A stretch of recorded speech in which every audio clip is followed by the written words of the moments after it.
number 31 section B second question பார்க்கலாம். A charge minus 6 microcoulomb is placed at the center B of a semicircle of radius 5 cm as shown in the figure. An equal and opposite charge is placed at point D at a distance of 10 cm from B.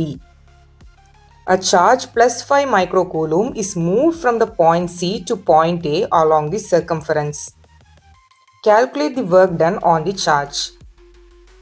கொஸ்டினில் என்ன கொடுத்துருக்காங்கன்னா, ஒரு charge இருக்குது, அந்த சார்ஜுடைய value வந்து -6 micro coulomb. இதை எதில் வச்சுருக்காங்கன்னா, ஒரு செமி சர்க்கிளோட சென்டர் பாயிண்ட், அதாவது இந்த பி அப்படின்ற பாயிண்டில் வச்சுருக்காங்க. அண்ட் அந்த செமி சர்க்கிளோட ரேடியஸ் பார்த்தீங்கன்னா 5 சென்டிமீட்டர்.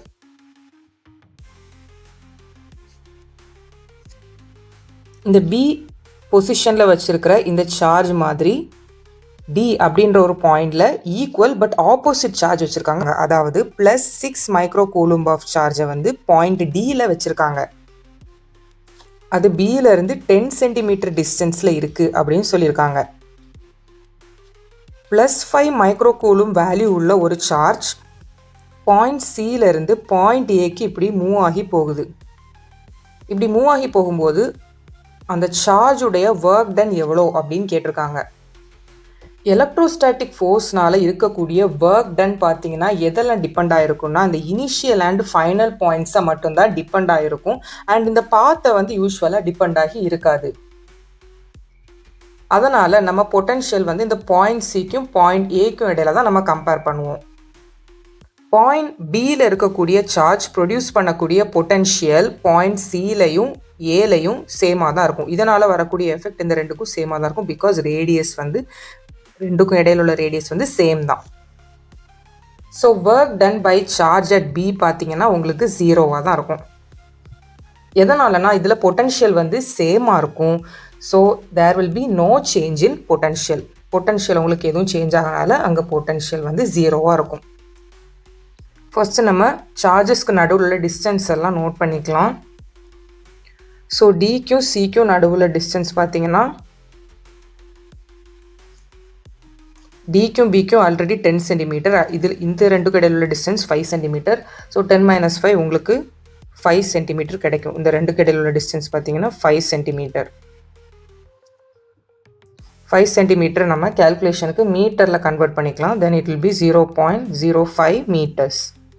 அண்ட் டிக்கும் ஏக்கும் உள்ள டிஸ்டன்ஸ் பார்த்தீங்கன்னா ஆல்ரெடி இது டிக்கும் பிக்கும் உள்ள டிஸ்டன்ஸ் வந்து 10 சென்டிமீட்டர் ப்ளஸ் இந்த ரெண்டுக்குள்ள டிஸ்டன்ஸ் 5 சென்டிமீட்டர். இப்போ டிக்கும் ஏக்கும் உள்ள டிஸ்டன்ஸ் எவ்வளவு? 10 + 5 which is 15 சென்டிமீட்டர். இதையும் நம்ம மீட்டரில் கன்வெர்ட் பண்ணிக்கலாம். 0.15 மீட்டர். சார்ஜ் டினால் கிரியேட் ஆகக்கூடிய பொட்டன்ஷியலோட ஃபார்முலா நம்ம எழுதிக்கலாம்.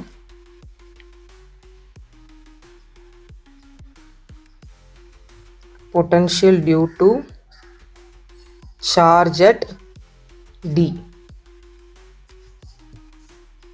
அதோட formula V is equal to K into Q divided by R.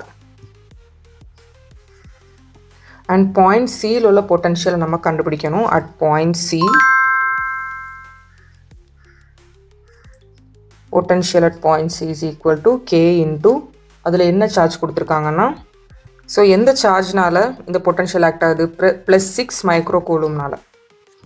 So 6 மைக்ரோனா 10⁻⁻6 கூலும் டிவைடட் பை அந்த ரெண்டுக்கும் நடுவில் உள்ள டிஸ்டன்ஸ் பார்த்தீங்கன்னா டிக்கும் சிக்கும் நடுவில் உள்ள distance 0.05 metre.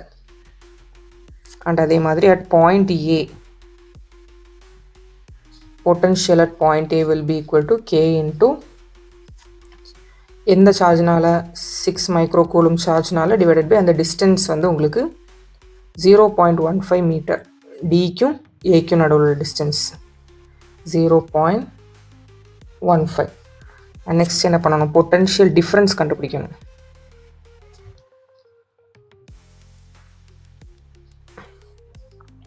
Potential difference change in potential del V is equal to VA minus VC. Potential at point A minus potential at point C.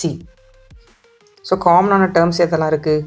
இந்த K வந்து உங்களுக்கு காமனாக இருக்குது, அதை வெளியே எடுத்துக்கலாம். இன்ட்டு 6 இன்ட்டு 10 பவர் மைனஸ் 6ம் காமனாக இருக்குது, இதை வெளியே எடுத்துக்கலாம். பேலன்ஸ் உள்ளது 1/0.15 மைனஸ் 1/0.05. கேயோட value 9 into 10 to the power 9 நமக்கு ஆல்ரெடி தெரியும். இன்ட்டு 6 இன்ட்டு 10 பவர் மைனஸ் 6, இந்த ரெண்டு டேர்ம்ஸையும் சிம்பிளிஃபை பண்ணோன்னா உங்களுக்கு -13.33 அப்படின்னு கிடைக்கும்.